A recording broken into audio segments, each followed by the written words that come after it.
Assalamu alaikum warahmatullahi wabarakatuh. Sometimes my friends are asking me a question, why does the Muslim go to pastures after bringing Islam? کہ مسلمان اسلام لانے کے بعد پستی کا شکار کیوں ہوتے ہیں؟ Why؟ کیوں؟ کیا آپ نے کبھی اس کا جواب تلاش کرنے کی کوشش کی؟ بڑا سمپل سا اس کا جواب ہے کہ اسلام لانے کے بعد جو ہے مسلمان پستی کا شکار نہیں ہوتے، بلکہ اسلام لانے کے بعد اسلام کی جو تعلیمات ہیں ان پر اگر کوئی بندہ عمل نہ کرے تو پھر انسان پستی کا شکار ہوتا ہے۔ حضور علیہ السلام کے فرمان کے مطابق اسلام ایک مکمل دین ہے۔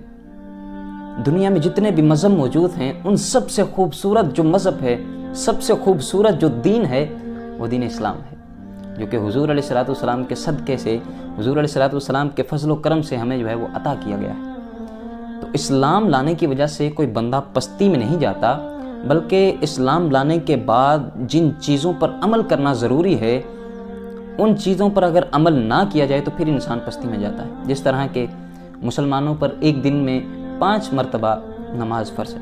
ہم روز صبح اٹھتے ہیں، اپنا ایک روٹین، اپنا ایک معمول بنایا ہے، ایک لسٹ بنائی ہے، ہم نے دن میں یہ کام کرنے ہوتے ہیں، ہم وہی کام کرتے ہیں، لیکن اس لسٹ میں کہیں پر بھی نماز پڑھنا ہم نے شامل نہیں کیا ہوا، کہیں پر ہم نے اللہ تعالیٰ کا ذکر کرنا شامل نہیں کیا ہوا، کہیں پر ہم نے فجر کی نماز کو، ظہر کی نماز کو، عصر کی نماز کو، مغرب عشاء کی نماز کو جگہ نہیں دی ہوئی کہ اپنی لسٹ میں ان چیزوں کو بھی ہم ایڈ کریں۔ کہیں پر ہم نے حضور علیہ السلام پر درود پاک پڑھنا جو ہے اس کو اپنی روٹین میں سیٹ نہیں کیا، کہیں پر ہم نے یہ سیٹ نہیں کیا کہ اپنے رشتہ داروں کے ساتھ اچھا سلوک کرنا چاہیے، پر کس طرح کرنا چاہیے، اپنے ملازمین کے ساتھ کیسا سلوک کرنا چاہیے۔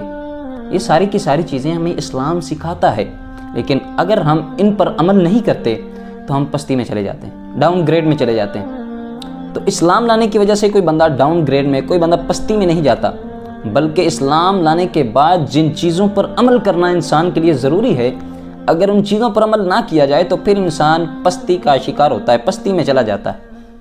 تو اگر ہم حضور علیہ السلام کے بتائے ہوئے تمام رستوں پر عمل کرنا شروع کر دیں، حضور علیہ السلام کی سنتوں پر عمل کرنا شروع کر دیں، تو ہم اس پستی سے نکل سکتے ہیں اور ہم جو ہے بہترین قوم بن سکتے ہیں، بہترین امت بن سکتے ہیں، اور ہم ہیں بہترین امت ہیں، لیکن اگر ہم عمل نہیں کرتے تو ہم پستی میں چلے جاتے ہیں۔ اللہ تعالی ہم سبھی کو حضور علیہ السلام کی سنتوں پر چل کر اپنی زندگی گزارنے کی توفیق عطا فرمائے۔